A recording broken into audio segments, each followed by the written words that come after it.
big picture, when a company sells something, they tend to say, hey, we can do this for you, or this is what you're going to get. And it's kind of presented as one thing. When Apple is launching a new laptop or they're launching a new iPhone, what they will do is they'll break down every component, the new operating system. They'll talk about the new CPU. They'll talk about the new camera and the new features, and they'll show loads of examples and the internal architecture. And your offer should be no different. So rather than saying, hey, I'm going to do this for you, I would recommend breaking that out into 15 or 20 subcomponents. So rather than saying, hey, you get this one thing, it's like, well, this is my offer. And here's all the things that you're going to get inside the offer. And here's how each one of these things is going to make it more likely that you'll be successful. This is Humble Mind, a social learning community with an insatiable curiosity for new ideas, bold brains, and deep questions in life and in business. This podcast is where we get to speak with other unusual humble minds. And if you're a member of our community, you get to join our recordings live, participate in our weekly Thursday Thrive group sessions, as well as early content access to previous session replays, clips from our podcast, our weekly newsletter, and a whole lot more. So check out humblemind.co if you're curious. You can have a great product or service, amazing technical abilities, maybe you've got a great touch in creating new client relationships. But if you don't have that wrapped up in an offer that people understand and know and want, it's all for naught. I've learned this the hard way. Well, with us on the Humble Mind podcast today is someone who I admire and have been learning a lot from for the last couple years. It's one of the brightest brains that I've come across and who shaped my thinking when it comes to turning what you do into an accessible offer that resonates with your audience. His name is Patrick Leddy. He's the founder of Interface, an amazing and revolutionary new video quiz funnel software business. Patrick has built a variety of 6- and 7-figure businesses, which has won him various top entrepreneur accolades. He's also been featured in magazines and publications like the New York Times, Forbes, TechCrunch, and now he's helping entrepreneurs and small business owners build audiences and scale their businesses by cracking the secret art of creating a great offer. We're really pleased to have him here with us on the podcast today. Enjoy the conversation.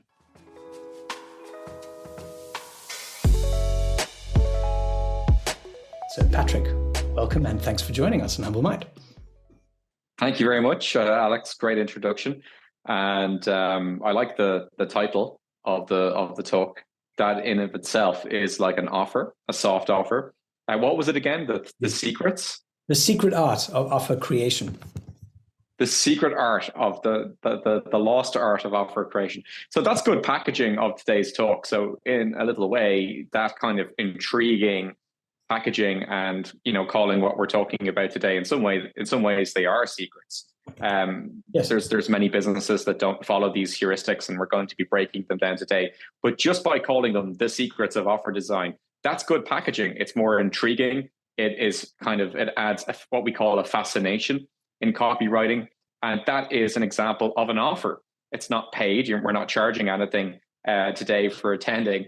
But it's a soft offer in the sense that you're putting it out there and people are coming deeper into your world and by extension, deeper into my world by virtue of being made that offer and saying, hey, that's valuable. I think I'd like to attend this and to discover the secrets of really good offer design. So offers are really about value proposition. And in business, most small businesses, their sales and marketing process, if they have one at all, usually it leaves a lot to be desired. It's kind of, throw things at the wall, see what sticks. Let's do some marketing. Let's get some leads. Let's get them on the phone. Let's try to sell them something. In a lot of cases, that something is custom. It's a consultative selling process, which is great. I have nothing against consultative selling. But a lot of companies, you don't really know what they can do for you. You have a general sense of what they do insofar as that company that's a lawyer, that's an accountant, that company cleans your house, that company does such and such. So you can kind of put them into the right category in your brain or the right position. but you just don't really know specifically what can that company do for me, and what would it look like if we were to work together. A vivid visualization of what it would look like to work together. What would I get out of it? How would it be different to all the things that I've tried and failed with already? How would success look like? How likely would it be that trying this thing would mean that I would actually succeed at all? What is the risk of dealing with this company? Or what does the effort or sacrifice look like in dealing with this company or doing the work on my side to actually engage with this company to get the thing done? So what a really good offer does is it takes the value that's locked up inside of your company, that's locked up inside of your gray matter, and that usually people only get to experience by getting on the phone with you. And it takes that offer and it makes it the kind of the forefront of your marketing, so that people have a really good sense of what you do, not just as a company, but specifically what you can do for them. You may include the price, you may not. You may withhold that information for a phone call, but you don't really leave them wondering how this is going to be different, what they can get out of it, how their life is going to look like afterwards, how easy or difficult it's going to be to execute it, and how likely or unlikely it's going to be for them to actually reach success with your offer. So they're the kind of the big picture elements. Do you want to unpack any of that, or do you have any questions before I? Yeah, absolutely. So I love the distinction there, because, and it's worth paying attention to, and maybe just stating again, because the way that we're framing an offer here is not, what you're selling, not the product that you're kind of flogging to an audience, or the thing that you are ultimately getting, paid for is not the thing that you're giving them. It's rather and that way it's distinct from the service that you provide or the description, right? The offer is kind of how you're essentially helping somebody else get closer to what they want. And often I think people think that what they want is your product, but it's not that, right? They want something that is informed by a desire they have, right? They want to minimize how much they spend in their business. They want to try and lose weight. They want to be able to develop better, eating habits. They want to make more time for their kids. These are the things that kind of drive us. And often the psychology around this is, firstly, it's fascinating, what kind of drives these behaviors, but also it's so rooted into what makes an offer successful in that way. And it's just a really strong distinction to make. It's not what you're selling, but how you're helping somebody else, right? Exactly. And there's lots of clever things that you can do, and we're going to discuss that today. I'm going to give like very specific examples and things to show. It's not necessarily the thing you're selling or the product or the solution or the service.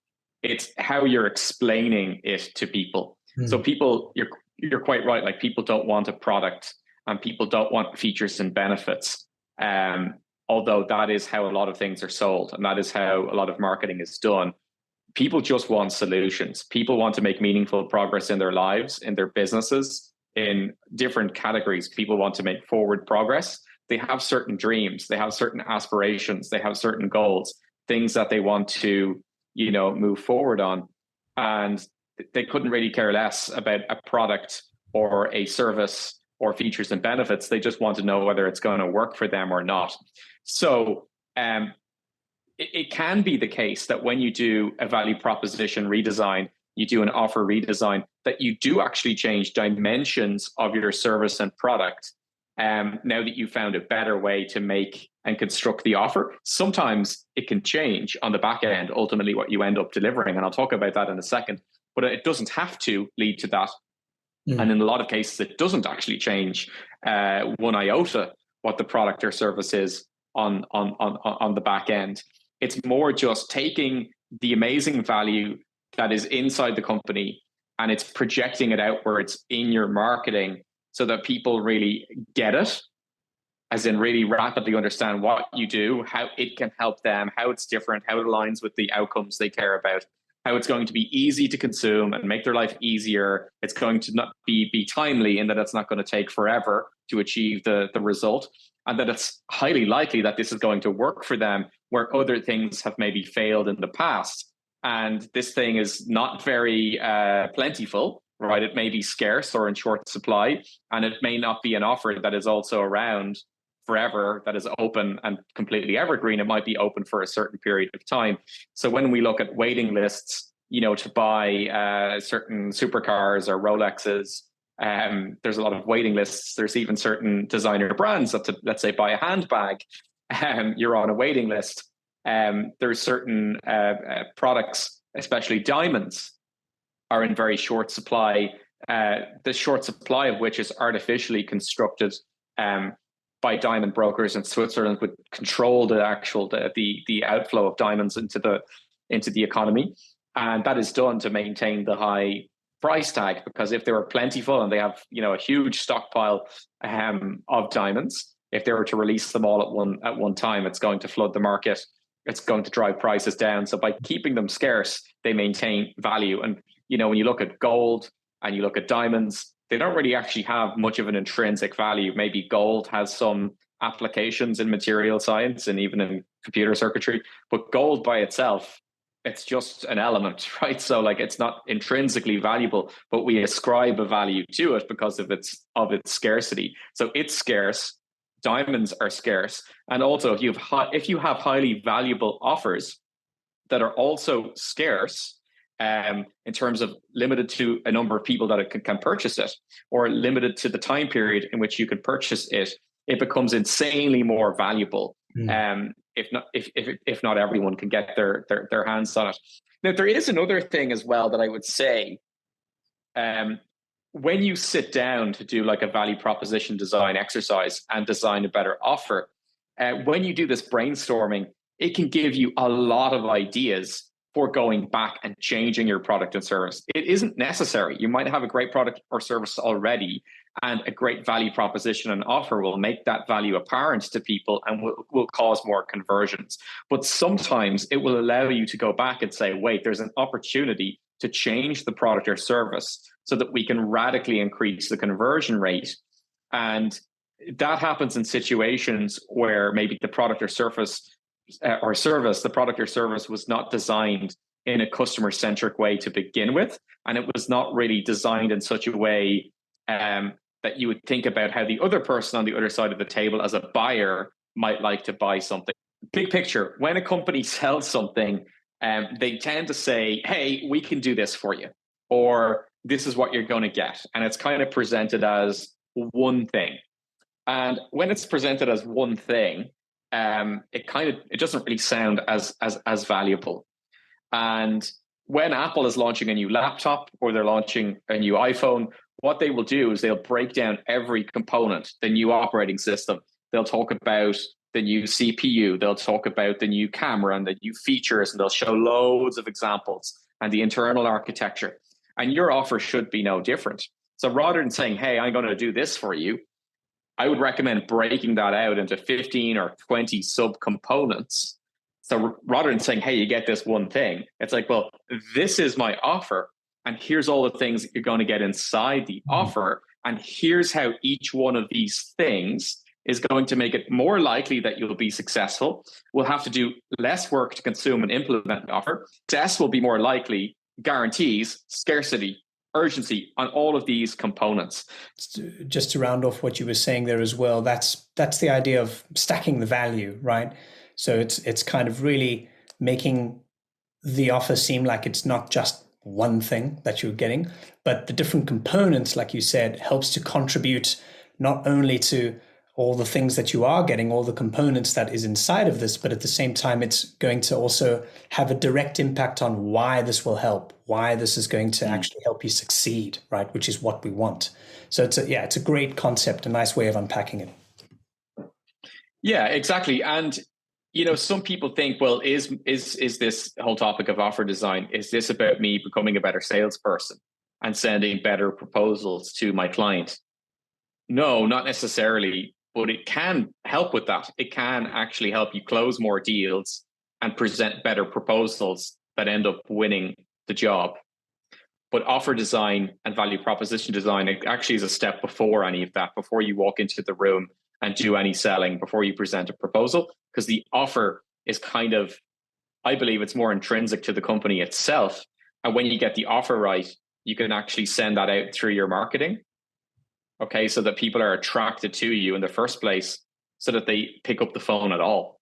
Because a lot of people won't pick up the phone, won't come deeper into your world, or won't end up in a conversation with you because they're confused about what they get from working with you. They have a high level idea, like they have like a high level idea, but there's a lot of people that are not interested enough. They're kind of subtly interested in it. So if I'm able to present a really good offer in our marketing, it's going to drive people to want to have phone calls with us and even sign up in a totally automated way, which I'll show you in a second. Now, I'm all about nurturing and providing value over like a really long period of time. And I know that you talk a lot about that, Alex. And, they say 80% of the potential revenue happens 90 days plus into the relationship. It's so true. Like nurturing your list and thinking long term is the recipe for success. So that's great, but you also do need to present offers. And this has been studied as long as advertising has existed. Offer presentation is one of the key drivers of revenue. So the number of times that you present your offer. So if you've got a really good offer, the more times you make that offer to people, the more sales you make.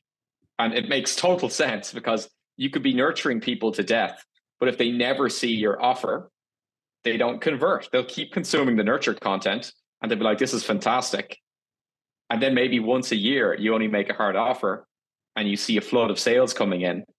But if you make the offer more routinely, and it could just be a subtle mention on one of your monthly workshops, it could be a PS in your subject line, or it could be people who have come into your funnel, consumed a bunch of your educational content, indicated that they have interest. And then you say, hey, would you like to see more about this? They click a button and then it shows them the offer. And then they can just decide whether they want it or not.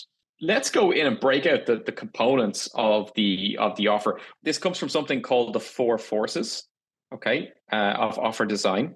So first of all, we want to think about dream outcome. Okay, what do people really want? Think about one priority outcome that your customers have, a goal that they might have. Okay, so for interface, it might be that they want to get more clients. Okay, because that's what we help people do. Okay, now for you, that's going to be something totally different. Don't put in 3 different things here. You need to get clear on what the number one thing is. What does your company do? What is the promise? What is the functional thing that you help people achieve? And a lot of people have like 3 or 4 answers to this question. You need to get really clear on the number one thing that you get. And it has to be something that people really care about, a group of people really care about. So for us, our clients care about getting clients and growing their business. It's a huge objective. It's a dream outcome for them that if they could scale client acquisition, it would solve a lot of problems in their life. So what we do is we paint a very vivid picture around getting clients and essentially aligning our offer towards the dream outcome. Okay. Now, the problem is over here. Let's consider this: effort and sacrifice. Now, this is not necessarily real effort and sacrifice. It is perceived effort and sacrifice. Okay. Because if I have someone coming into the interface world, they'll say, oh, not another software tool.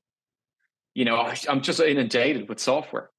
I'm going to have to learn this new software. I'm going to have to figure out how to use it. I'm going to have to figure out what kind of a quiz concept to create for my business and what people want.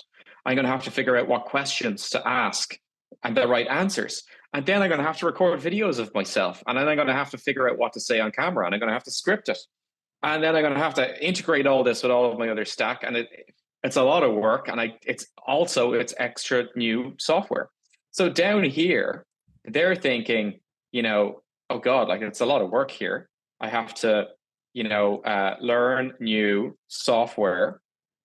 I have to, figure out my quiz concept, what I'm going to build in the software. Even after I learn the software, I still have to figure out conceptually what I'm going to create in it. I'm going to have to design my quiz and the questions and answers and the outcomes where people go I after they suppose take the quiz. in old school kind of sales language, this is sort of the objections, right? The kinds of things that people might say when it looks like, okay, well, there might be an offer on the table, but I've got to do all of these things. It depends on me in particular having to put all of this extra work in, right? I've got to sacrifice. I've got to put in that extra effort. Exactly. So these are things that they would object to, and we hear objections like usually described in in the sales side of things, but really in marketing, these perceived effort and sacrifice points are their objections to the same thing, but they don't voice them with you. They're voiced silently in their head while they scroll your website and then click off and go and look at memes or whatever they're doing. So at least with a sales call, you can handle the objections, but with marketing, you can't because you're not there. So a good offer design helps you to proactively deal with these things. All right. So I'm going to show you examples of how to proactively deal with these things. They're probably thinking like, after I do all of this stuff, like it could take a long time. It could take like, I'm going to say 45 days here to get up and running with this new software. Okay. So it's a lot of work. So what we do is we shorten this down to 5 days. So from 45 days to 5 days. Okay. So we reduce the time delay needed in order to see a result. The shorter this is, the more valuable it is.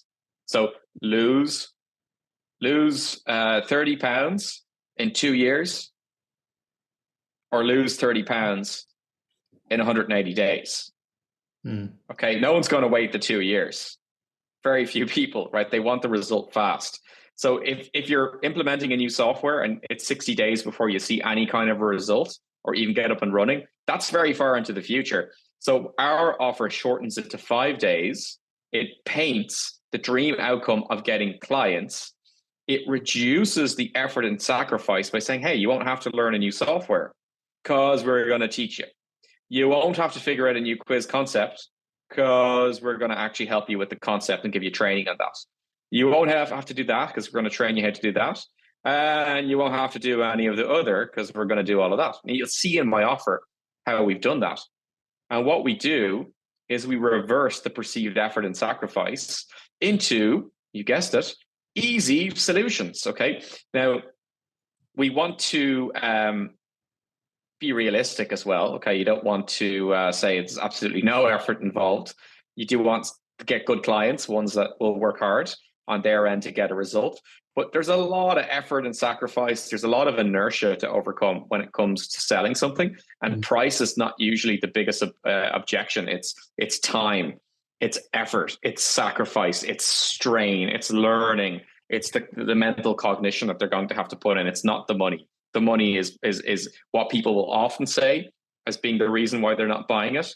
But it's usually one of these things: perceived effort and sacrifice. So we reverse all of that into easy solutions. Okay. We give them super easy solutions with our offer. We collapse it down and we say within 5 days, you can get up and running, you can get your quiz built, and you can start getting leads. You're not going to be a millionaire just yet. Hold on. There's going to be work to do in between, but you'll get to this first milestone within 5 days. It's all about getting clients. Now, just in case you're worried that you've tried this before and it hasn't worked for you, let us increase your perceived likelihood of achievement. Now, of course, we don't say it this way in the offer design. I'm just kind of saying it here humorously just to kind of just to spell it out.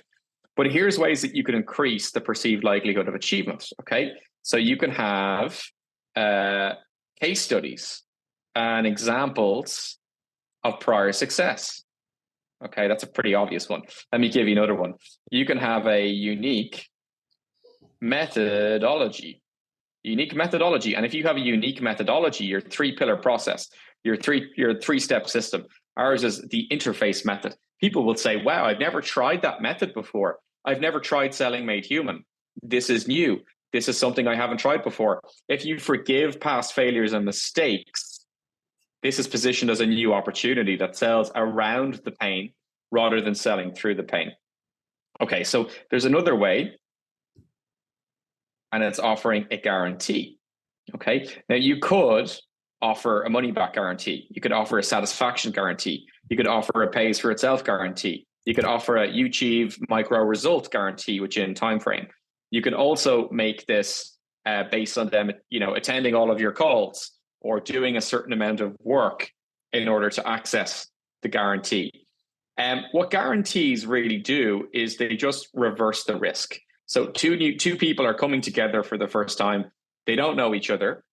You're doing a lot through really good offer design, good marketing, and great salesmanship to get them over the line. But sometimes a guarantee can actually mean the difference between securing that result, getting the client in, and not getting the client, because there's not enough trust to get them over the line. So at least they say, if this doesn't work out, or if I don't like this, there's an unconditional guarantee there that I can get my money back. Now, that's typically with lower ticket purchases. If you're selling a subscription to your community, or maybe you're selling a digital course. When it comes with coaching, and you're into like thousands of dollars or consulting, you might want to have a lot of stipulations around this guarantee. But a guarantee, basically, it reverses the risk and it lowers the threshold for people to actually walk across the line and convert.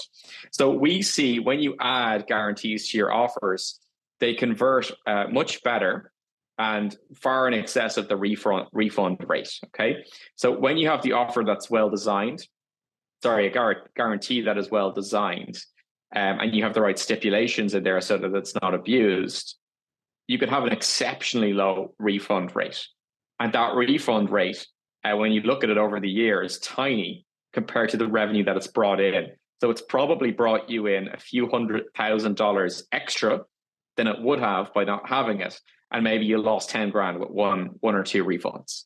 So a lot of people are scared offering a guarantee, but usually the increase in revenue, in total revenue that it brings in, is amazing compared with any potential loss that is there. Okay, so that's something. Linger for a moment on the concept of guarantee, because you're right. If anything, it might initially scare someone off who's considering offering a guarantee, because it's like, it's kind of admitting failure before I start, or what would I need to guarantee them on? But at the same time, if anything, being able to offer a guarantee or maybe even a promise, of certain results, or being able to start seeing certain results by a certain time, guaranteeing a level of progress.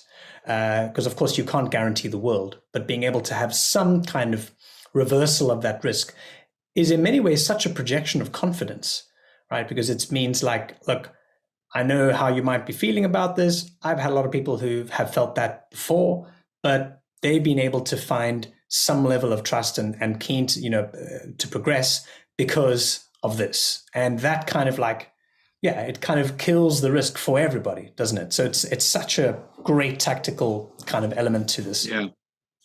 Yeah, it's an absolute no-brainer. If you're new to this, if you're trying to increase your conversion rate and design better offers, add a guarantee. It'll dramatically increase the conversion rate just by doing that. When you get to a level where you're masterful at like offer development and sales and marketing, you could remove the guarantee for your bigger ticket things if you want, and keep the guarantee for the lower ticket things. It doesn't matter if you have to refund a $500 course or a $99 thing, doesn't matter much.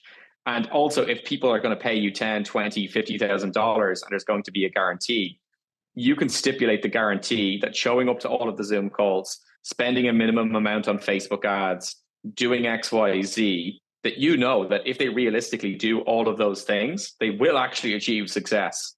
And you're actually holding them accountable to doing that work, which it's impossible if they spend 10 grand on Facebook ads. If they do all of the action steps, if they work with you, they show up all to the Zoom calls, they complete the accountability check-in, which we have people do these days, it's impossible that they don't see any results. So they're always happy and they never claim the guarantee. If they claim the guarantee and they haven't done any of the steps, well, you can go back and say you haven't done any of the steps that are required by the guarantee, and the guarantee is everybody safe. Really smart. Exactly. And they haven't gotten the result in the first place because they haven't done the things. They haven't actually held up their end of the bargain. All right. So these are the components of a really good offer design. Next up, I just want to talk about scarcity and urgency. You can use one and the other, or you can use both together and they become a force multiplier. Now, some people say, should you, should I, shouldn't I? And like, I wish that, you know, people just acted in their best interests always and just bought things and made progress in their lives and made wise investments, but they don't. You know, the status quo and, you know, the people are just dragged down by their existing situation. And a lot of the time, the pain of the same is not greater yet than the pain of change. So the pain of change is actually huge for them to try something new and invest. And a lot of the time, really good offer design is enough to kind of bring them to the table. And then what helps walk them across the line is actually having the right guarantee, yes, but having the right scarcity and urgency, right? So let's say you're only working with X amount of people per week or per year, and there's a deadline for signing up. Okay, so all of these things work psychologically because people will kind of sit on their hands a lot of the time. And we see this, right? So if I take scarcity and urgency out of our offers, the conversion rate plummets. I mean, it's going to be the same as what like most people get that don't have scarcity and urgency. You use this in your offers, there is a big increase in conversion rate.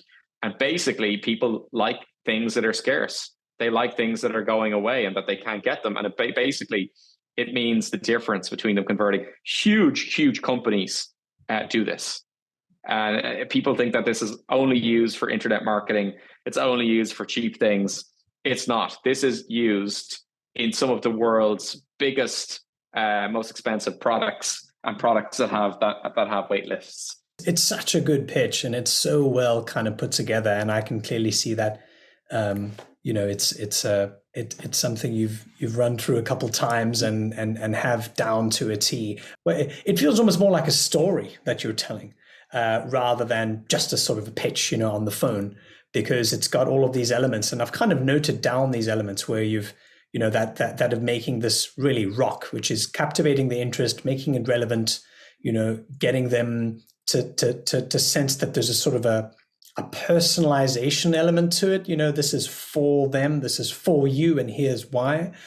Obviously, there's the guarantee, there's the urgency that you're bringing in, and there's also a lot of repetition, which is not obviously a negative thing. It's a really positive thing because you're repeating the kinds of things that ultimately will stay in their minds long after they've kind of heard this.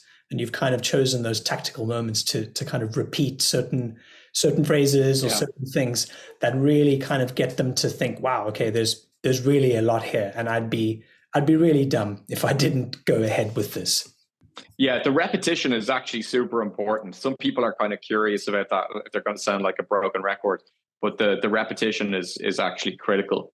I have found to really bed it in people's mind and have them, you know, really understand that there is a value to price discrepancy, and that's ultimately what makes a great offer. If there's a discrepancy, a large one, between the price that you're charging, $99, and all of this stuff, right? So I have a great package. It's all super valuable.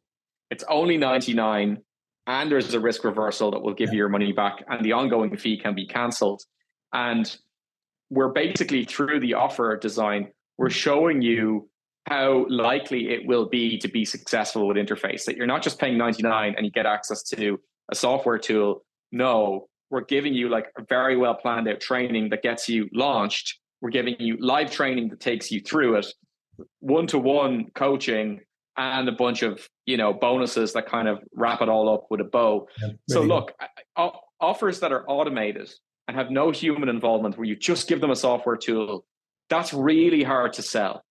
So the more automated something is, the harder it is to sell. But the more custom it is, it's easier to sell. But I would also say the more value that you're able to layer in, and the more that you're able to do for the customer, and the more you're able to guarantee that they'll have some kind of a successful outcome, it also makes it harder to deliver, but it makes it much more valuable and much more likely to convert. Because if I was just selling software and just pitching software, it's a super easy pitch, and it's very easy to deliver that. Like, it's not difficult at all to pitch and then deliver on an automated software that they log into. Like, think about the difficulty of orchestrating an experience like this, like the VIP training week and the one-to-one call and the launch sprint that brings them through.